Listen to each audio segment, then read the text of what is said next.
Hi friends, welcome to my channel. ಮತ್ತೊಂದು ದಿಕ್ಕುಗೆ entry ಕೊಟ್ಟ ಬ್ರಹ್ಮಗಂಟು ಸಂಚಿಕೆಯನ್ನು ಈ ವಿಡಿಯೋನಲ್ಲಿ ನೋಡೋಣ. ಇನ್ಸ್ಪೆಕ್ಟರ್ ಆದ ನರಸಿಂಹ ಜೀವನವನ್ನು ಬದಲಾಯಿಸೋದಕ್ಕೆ ಬಂದಿದ್ದಾಳೆ ಹಳೆ ಪ್ರಿಯತಮೆ.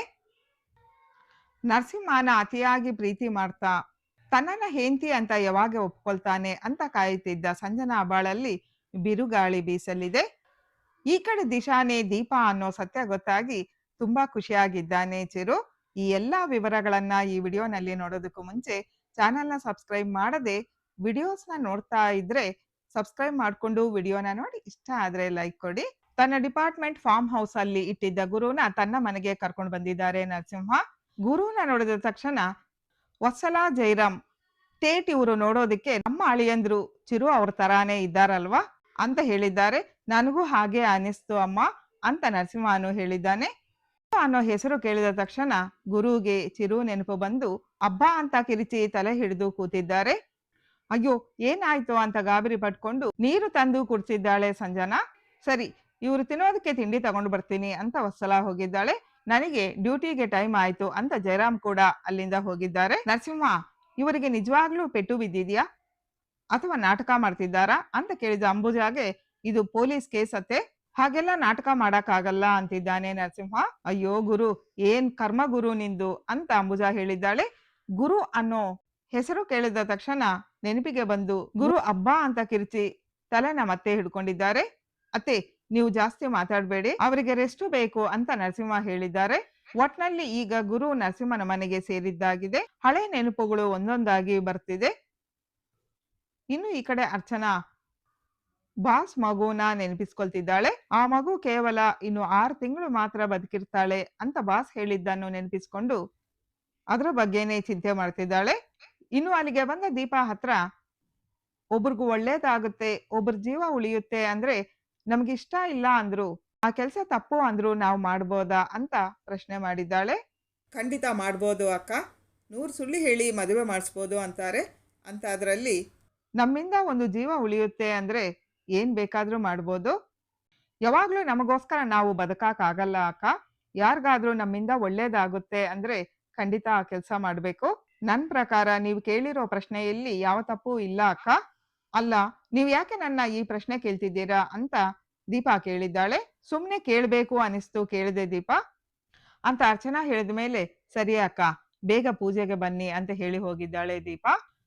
ಈಗ ನಾನು ಕೆಲ್ಸಕ್ಕೆ ಹೋಗೋದೇ ಒಳ್ಳೆಯದು, ಸ್ವಲ್ಪ ದಿನ ಕೆಲಸ ಮಾಡಿದ ಮೇಲೆ ಯೋಚನೆ ಮಾಡೋಣ ಅಂತ ಅಂದ್ಕೊಂಡಿದ್ದಾಳೆ ಅರ್ಚನಾ. ಈಗ ಆ ಮಗುಗೆ ತಾಯಿಯಾಗಿ ಹೋಗ್ತಿದ್ದಾಳೆ. ಇನ್ನು ಈ ಕಡೆ ನರಸಿಂಹ ಮತ್ತು ಜೈರಾಮ್ ಡ್ಯೂಟಿಗೆ ಹೋಗ್ಬೇಕು ಅಂತ ಮಾತಾಡ್ಕೊಂತಿದ್ದಾರೆ. ಆಗ ಬಂದ ಗುರು, ನೀವಿಬ್ರು ಪೊಲೀಸ್ ಆಫೀಸರ್ಸಾ, ನಾನು ನಿಮ್ ಜೊತೆ ಬರ್ತೀನಿ ಅಂತ ಹೇಳಿದ್ದಾರೆ. ಇಲ್ಲ ಇಲ್ಲ, ನಾವಿಬ್ರು ಜಸ್ಟ್ ನಾಟಕ ಮಾಡ್ತಿದ್ದೀವಿ ಅಷ್ಟೇ, ಒಂದು ಡ್ರಾಮಾ ಕಂಪನಿನಲ್ಲಿ ಆಕ್ಟ್ ಮಾಡಬೇಕಾಗಿದೆ, ನೀವು ಹೋಗಿ ರೆಸ್ಟ್ ಮಾಡಿ ಅಂತ ನರಸಿಂಹ ಗುರುನ ರೂಮಿಗೆ ಕಳಿಸಿ ಹೊರಗಡೆ ಬಂದು, ಅಪ್ಪ ನೀವು ಯೂನಿಫಾರ್ಮ್ ಹಾಕೊಂಡು ಅವ್ರ ಮುಂದೆ ಬಂದು ಡ್ಯೂಟಿ ಬಗ್ಗೆ ಮಾತಾಡಿದ್ರೆ ಅದಕ್ಕೆ ಅವ್ರಿಗೆ ಡೌಟ್ ಬಂತು ಅಂತ ಹೇಳಿದ ನರಸಿಂಹನಿಗೆ. ಅವರು ನರಸಿಂಹ ಅವರು ನೋಡೋದಕ್ಕೆ ದೊಡ್ಡ ಶ್ರೀಮಂತರ ತರ ಇದ್ದಾರೆ, ಹಾವ ಎಲ್ಲ ಅದೇ ರೀತಿ ಇದೆ, ಆದಷ್ಟು ಬೇಗ ಅವರು ಹುಷಾರಾದ್ರೆ ಅವ್ರು ಯಾರು ಅಂತ ಗೊತ್ತಾಗುತ್ತೆ. ಸರಿ ನರಸಿಂಹ, ನಾನು ಡ್ಯೂಟಿಗೆ ಹೋಗ್ತೀನಿ ಅಂತ ಜೈರಾಮ್ ಅಲ್ಲಿಂದ ಹೋಗಿದ್ದಾರೆ.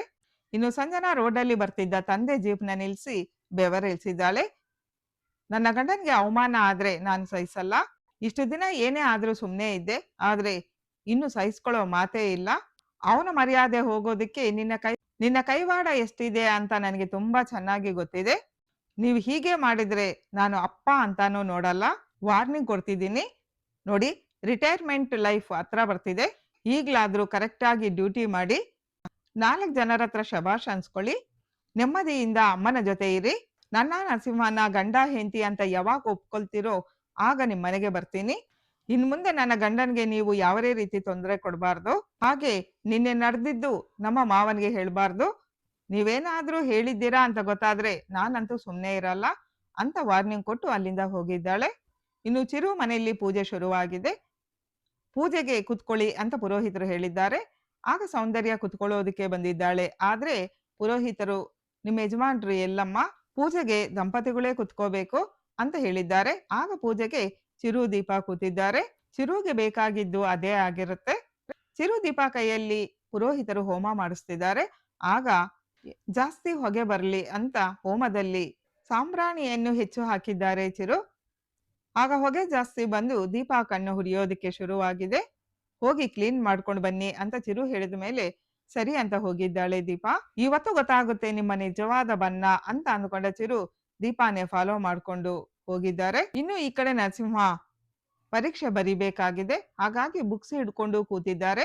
ಎಷ್ಟು ಸಲ ಅಂತ ಓದಿದ್ದು ತಲೆ ಹತ್ತುತ್ತಾ ಇಲ್ಲ, ಏನ್ ಮಾಡೋದು ಅಂತ ಯೋಚನೆ ಮಾಡ್ತಿದ್ದಾನೆ. ಆಗ ಬಂದ ಸಂಜೆ ನಾನು ನಿನಗೆ ಓದಿಸ್ತೀನಿ ಅಂತಿದ್ದಾಳೆ. ಸಾಕು ಸುಮ್ನೆ ಇರೆ, ಆವತ್ತು ನಾನು ಫೇಲ್ ಆಗೋದಕ್ಕೆ ನೀನೇ ಕಾರಣ. ಸರಿಯಾಗಿ ನೀನು ಎಕ್ಸಾಮ್ ಬರ್ದಿದ್ರೆ ನಾನು ಪಾಸ್ ಆಗ್ತಿದ್ದೆ. ಮೊದಲು ನೀನು ಹೋಗು ಇಲ್ಲಿಂದ ಅಂತ ಬೈತಿದ್ದಾನೆ. ನರಸಿಂಹ ನಿನಗೋಸ್ಕರ ಟೀ ತಂದಿದ್ದೀನಿ ಅಂತ ಕೊಟ್ಟ ಸಂಜನಾ ಟೀನ ಕುಡ್ದ ನರಸಿಂಹ ಇದ್ರಲ್ಲಿ ಸಕ್ಕರೆನೇ ಇಲ್ಲ ಅಂತಿದ್ದಾನೆ.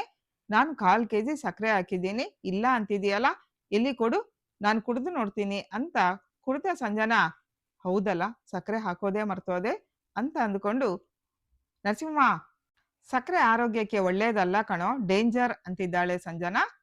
ಸಕ್ಕರೆ ಅಲ್ಲ ಕಣೆ ಡೇಂಜರ್, ಅದಕ್ಕಿಂತೂ ತೆಳ್ಳಗೆ ಬೆಳ್ಳುಗೆ ಇದ್ದು ಸಿಹಿಯಾಗಿ ಮಾತಾಡ್ತಿರಲ್ಲ ಅವರು ಡೇಂಜರ್ ಅಂತ ಹೇಳಿದ ನರಸಿಂಹನ್ಗೆ. ಯಾವಾಗ್ಲೂ ನನ್ನ ಹತ್ರ ಜಗಳ ಮಾಡ್ತೀಯಲ್ಲ, ನಾನೇನು ನಿನಗೆ ಮೋಸ ಮಾಡಿಲ್ಲ, ನಿನ್ನನ್ನ ಪ್ರೀತಿ ಮಾಡ್ತಿದ್ದೀನಿ. ನೀನು ನನ್ನ ಗಂಡ ಅಂತ ನಂಬಿ ಅಪ್ಪ ಅಮ್ಮನ್ನ ಬಿಟ್ಟು ಬಂದಿದ್ದೀನಿ. ನೀನ್ ನೋಡಿದ್ರೆ ನನ್ನ ಕ್ಯಾರೆ ಅಂತಿಲ್ಲ ಅಂತಿದ್ದಾಳೆ ಸಂಜನಾ. ನಾನೇನು ನಿನ್ನ ಬಾ ಅಂತ ಕರೀಲಿಲ್ಲ, ಹೇಂತಿ ಅಂತಾನೂ ಒಪ್ಕೊಂಡಿಲ್ಲ. ಹೇಗೆ ಬಂದಿದೀಯೋ ಹಾಗೆ ಹೋಗ್ತಾ ಇರೋ ಅಂತ ಹೇಳಿದ್ದಾನೆ ನರಸಿಂಹ. ಸರಿ ಬಿಡು ನರಸಿಂಹ, ಇವತ್ತು ನಿನ್ನ ಟೈಮ್, ನಾಳೆ ನನ್ನ ಟೈಮು ಬರುತ್ತೆ. ಆಗ ನೀನೇ ನನ್ನ ಹತ್ರ ಬಂದು ಸಂಜು ಐ ಲವ್ ಯು ಅಂತ ಹೇಳ್ತೀಯ. ಆ ಟೈಮ್ಗಾಗಿ ಕಾಯ್ತೇನೆ ಅಂತ ಹೇಳಿ ಹೋಗಿದ್ದಾಳೆ ಸಂಜನಾ. ಇನ್ನು ಸಂಜನಾ ಕನ್ನಿಕಾ ಅನ್ನೋ ಒಬ್ಬರನ್ನ ಭೇಟಿಯಾಗಿದ್ದಾಳೆ. ನಾನು ಹೇಳಿದ್ದು ನೆನಪಿಗೆ ಇದೆಯಲ್ಲ, ನನ್ನ ಗಂಡನಿಗೆ ಟ್ಯೂಷನ್ ಮಾಡಿ ಅವರು ಪಾಸ್ ಆಗೋ ತರ ನೋಡೋ ಜವಾಬ್ದಾರಿ ನಿಂದು. ನಾಳೆ ನರಸಿಂಹನ ಮನೆಗೆ ಬಾ ಅಂತ ಹೇಳಿ ಹೋಗಿದ್ದಾಳೆ. ಸಂಜನಾ ಅಲ್ಲಿಂದ ಹೋದ್ಮೇಲೆ ಒಬ್ಬರಿಗೆ ಕಾಲ್ ಮಾಡಿ, ನಾನು ಅಂದ್ಕೊಂಡಿದ್ದು ಕೆಲಸ ಈಸಿಯಾಗಿ ಆಯ್ತು, ಇನ್ನ ಮೇಲೆ ನನ್ನ ಆಟ ಶುರುವಾಗುತ್ತೆ, ಅದನ್ನ ತಡೆಯೋದಕ್ಕೆ ಯಾರಿಂದಾನೂ ಸಾಧ್ಯ ಇಲ್ಲ, ನಾನು ಏನ್ ಮಾಡ್ತೀನಿ ಅಂತ ನೋಡ್ತಾ ಇರಿ ಅಂತ ಹೇಳಿ ಫೋನ್ ಇಟ್ಟು, ನರಸಿಂಹ ನಿನ್ನ ಜೀವನಕ್ಕೆ ಅಪಶಕುನ ಬೆಕ್ಕು ಆಗಿ ಬರ್ತಿದ್ದೀನಿ, ವೇಟ್ ಅಂಡ್ ವಾಚ್ ಅಂತ ಅಂದ್ಕೊಂತಿದ್ದಾಳೆ. ಇನ್ನು ಮರುದಿನ ಸಂಜನಾ ಕನ್ನಿಕಾನ ನರಸಿಂಹನ ಮನೆಗೆ ಕರ್ಕೊಂಡು ಬಂದು ಜೈರಾಮ್ ವತ್ಸಲಾಗೆ ಪರಿಚಯ ಮಾಡಿಸ್ಕೊಟ್ಟಿದ್ದಾಳೆ. ಕನ್ನಿಕಾ ಅವರ ಕಾಲಿಗೆ ನಮಸ್ಕಾರ ಮಾಡಿದ್ದಾಳೆ. ನಿನ್ನನ್ನ ನೋಡ್ತಾ ಇದ್ರೆ ನಮ್ಮ ಮಗಳು ದೀಪಾ ನೆನಪಿಗೆ ಬರ್ತಿದ್ದಾಳೆ, ಅದೇ ವಿನಯ ಅದೇ ಸಂಸ್ಕಾರ ನಿನ್ನಲ್ಲಿ ಇದೆ ಅಂತ ಜೈರಾಮ್ ಹೇಳಿದ್ದಾರೆ. ಮಾವ, ನರಸಿಂಹ ಹೈಯರ್ ಎಕ್ಸಾಮ್ ತಗೋಬೇಕು ಅಂತ ಇದ್ದಾರೆ, ಅದಕ್ಕೆ ಅವ್ರಿಗೆ ಟ್ಯೂಷನ್ ಮಾಡೋದಕ್ಕೆ ಅಂತ ಟೀಚರ್ ಆಗಿ ಇವರು ಬಂದಿದ್ದಾರೆ, ಇವರನ್ನ ನಾನೇ ಕರ್ಸಿದ್ದೀನಿ. ಅದು ಬೇರೆ ನರಸಿಂಹ ಕೆಲಸ ಮುಗಿಸ್ಕೊಂಡು ಬರೋದಕ್ಕೆ ಲೇಟ್ ಆಗುತ್ತೆ, ಓದೋದಕ್ಕೆ ಟೈಮ್ ಇರಲ್ಲ, ಅವ್ರಿಗೆ ಈಸಿ ಆಗಿ ಅರ್ಥ ಆಗ್ಲಿ ಅಂತ ಟ್ಯೂಷನ್ ಮಾಡೋದಕ್ಕೆ ಇವರನ್ನ ಕರ್ಸಿದ್ದೀನಿ. ಮಾವ, ಇವ್ರು ಇಲ್ಲೇ ಇರ್ತಾರೆ, ಅಭ್ಯಂತರ ಇಲ್ಲ ಅಲ್ವಾ ಅಂತ ಸಂಜನಾ ಕೇಳಿದ್ದಾಳೆ. ಅಯ್ಯೋ, ಆರಾಮಾಗಿ ನಮ್ಮನೆಲ್ಲೇ ಇರ್ಲಿ. ಸಂಜನಾ, ನಿನ್ನ ನೋಡ್ತಾ ಇದ್ರೆ ತುಂಬಾ ಖುಷಿ ಆಗ್ತಿದೀಯಮ್ಮ, ನರಸಿಂಹಗೆ ಒಳ್ಳೇದಾಗ್ಲಿ ಅಂತ ಟ್ಯೂಷನ್ ಟೀಚರ್ನೂ ಕರ್ಸಿದೀಯಾ, ನಾನು ಯಾಕೆ ಬೇಡ ಅನ್ಲಿ ಅಂತ ಜಯರಾಮ್ ಹೇಳಿದ್ದಾರೆ. ನರಸಿಂಹ ಒಳ್ಳೆ ಆಫೀಸರ್ ಆಗ್ಲೇಬೇಕು ಮಾವ ಅಂತ ಹೇಳಿದ್ದಾಳೆ ಸಂಜನಾ. ಇನ್ನು ಅದೇ ಸಮಯಕ್ಕೆ ಮನೆ ಒಳಗಡೆ ಎಂಟ್ರಿ ಕೊಟ್ಟ ನರಸಿಂಹ ಅಲ್ಲಿ ಇದ್ದ ಕನ್ನಿಕಾನ ನೋಡಿ ಶಾಕ್ ಆಗಿದ್ದಾನೆ. ಐ ಲವ್ ಯು ಕನ್ನಿಕಾ ಅಂತ ಮುಂಚೆ ಹೇಳಿದ್ದು ನೆನಪಿಗೆ ಬಂದಿದೆ. ನರಸಿಂಹನ ಜೀವನದಲ್ಲಿ ಹಳೆ ಲವ್ ಫೇಲ್ಯೂರ್ ಕತೆ ಇರುತ್ತೆ, ಅದು ಇದೀಗ ರಿವೀಲ್ ಆಗ್ತಿದೆ. ಒಟ್ನಲ್ಲಿ ಕನ್ನಿಕಾ ಎಂಟ್ರಿಯಿಂದ ನರಸಿಂಹ ಸಂಜನಾ ಜೀವನದಲ್ಲಿ ಬಿರುಗಾಳಿ ಬೀಸಲಿದೆ, ಅವಳಿಂದ ಕುತ್ತು ಬರಲಿದೆ.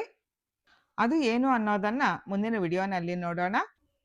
ಇನ್ನು ಕಣ್ಣುಗಳು ಕ್ಲೀನ್ ಮಾಡ್ಕೊಳ್ಳೋದಕ್ಕೆ ಹೋಗಿದ್ದಾಳೆ ದೀಪ, ಹಿಂದೆನೆ ಫಾಲೋ ಮಾಡ್ಕೊಂಡು ಚಿರು ಬಂದಿದ್ದಾನೆ. ವಾಶ್ ರೂಮ್ಗೆ ಬಂದ ದೀಪ ಕಣ್ಣಲ್ಲಿರೋ ಲೆನ್ಸ್ ಅನ್ನ ತೆಗೆದಿಟ್ಟು ನೀರಿಂದ ಕಣ್ಣುಗಳು ಕ್ಲೀನ್ ಮಾಡ್ಕೊಳ್ತಾ ಇದ್ದಾಳೆ.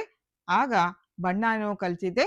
ಲೆನ್ಸ್ ತೆಗೆದಿಟ್ಟಿರೋದ್ರಿಂದ ಕಣ್ಣುಗಳು ಕಾಣದೆ ಲೆನ್ಸ್ ಎಲ್ಲಿಟ್ಟಿದ್ದೀನಪ್ಪ ಅಂತ ಅದಕ್ಕಾಗಿ ಹುಡುಕ್ತಾ ಇದ್ದಾಳೆ. ದೀಪಾನೇ ಫಾಲೋ ಮಾಡ್ಕೊಂಡು ಬಂದ ಚಿರು ಇದನ್ನೆಲ್ಲ ನೋಡ್ತಿದ್ದಾರೆ. ಮೊಬೈಲ್ ಅಲ್ಲಿ ವಿಡಿಯೋನು ಮಾಡ್ಕೊಳ್ತಿದ್ದಾರೆ. ಲೆನ್ಸ್ ಸಿಗದೆ ತನ್ನ ಬ್ಯಾಗ್ ಓಪನ್ ಮಾಡಿ ಕನ್ನಡಿಕ ಹಾಕೊಂಡು ಈಗ ಲೆನ್ಸ್ಗಾಗಿ ಹುಡುಕ್ತಾ ಇದ್ದಾಳೆ. ಆಗ ಚಿರುಗೆ ದಿಶಾನೇ ದೀಪ ಅನ್ನೋ ಸತ್ಯ ಗೊತ್ತಾಗಿದೆ. ಲೆನ್ಸ್ ಸಿಕ್ಕಿದ ಮೇಲೆ ಕನ್ನಡಿಕ ತೆಗೆದು ಲೆನ್ಸ್ ಹಾಕೊಂಡು ನೀರಿಂದ ಕಳಚಿ ಹೋದ ಬಣ್ಣಕ್ಕೆ ಮತ್ತೆ ಮೇಕಪ್ ಹಾಕೊಳ್ತಿದ್ದಾಳೆ. ತನ್ನನ್ನ ಯಾರಾದ್ರೂ ನೋಡ್ತಿದ್ದಾರಾ ಅಂತ ಹಿಂತಿರುಗಿ ನೋಡಿದ್ದಾಳೆ. ಆಗ ಸಡನ್ ಆಗಿ ಚಿರು ದೀಪಾ ಕಣ್ಣಿಗೆ ಕಾಣ್ದಿರ ಆ ಕಡೆ ಹೋಗಿ ಅವಿತುಕೊಂಡಿದ್ದಾರೆ. ಎಲ್ಲ ಸರಿ ಮಾಡಿಕೊಂಡು ಬಂದ ದೀಪ ಮತ್ತೆ ಪೂಜೆಗೆ ಕೂತಿದ್ದಾಳೆ. ಒಟ್ನಲ್ಲಿ ಚಿರು ಮುಂದೆ ದೀಪ ಗುಟ್ಟು ರಟ್ಟಾಗಿದೆ. ರೂಮಿಗೆ ಬಂದ ಚಿರು ಹಸ್ಬೆಂಡು ಹಸ್ಬೆಂಡು ಅಂತ ಕರೀತಾ ಮನೆ ತುಂಬಾ ಓಡಾಡ್ತಿದ್ದ ದೀಪಾ ಅವರೇ ದಿಶಾ ಅನ್ನೋ ಸತ್ಯ ಗೊತ್ತಾಯ್ತು. ಕೊನೆಗೂ ನನ್ನ ದೀಪಾ ಅವರು ಸಿಕ್ಬಿಟ್ರು. ಅವ್ರು ಸತ್ತಿಲ್ಲ ಅನ್ನೋ ನನ್ನ ನಂಬಿಕೆ ನಿಜ ಆಯ್ತು. ನನ್ನ ದೀಪಾ ಅವರು ನನ್ನ ಜೊತೆನೇ ಇದ್ದಾರೆ ಅಂತ ಖುಷಿಯಿಂದ ಅಂದ್ಕೊಂತಿದ್ದಾರೆ ಚಿರು. ಆದ್ರೆ ಸದ್ಯಕ್ಕೆ ಈ ವಿಷಯ ನನಗೆ ಗೊತ್ತಾಗಿದೆ ಅಂತ ಅವ್ರಿಗೆ ಗೊತ್ತಾಗೋದು ಬೇಡ. ಇಷ್ಟು ದಿನ ನನ್ನ ಹತ್ರ ಸತ್ಯ ಮುಚ್ಚಿಟ್ಟು ಹೇಗೆಲ್ಲ ಆಟ ಆಡ್ಕೊಂಡ್ರು ಹಾಗೆ ನಾನು ಅವರನ್ನ ಆಟ ಆಡಿಸ್ತೀನಿ ಅಂತ ಅಂದುಕೊಂಡ ಚಿರು ಈಗ ದೀಪಾ ಮುಂದೆ ತನ್ನ ಆಟನ ಶುರು ಮಾಡಿದ್ದಾರೆ. ಇನ್ನಷ್ಟು ಪೂರ್ತಿ ವಿವರಗಳನ್ನ ಮತ್ತೊಂದು ವಿಡಿಯೋನಲ್ಲಿ ನೋಡೋಣ. Thanks for watching. Bye friends.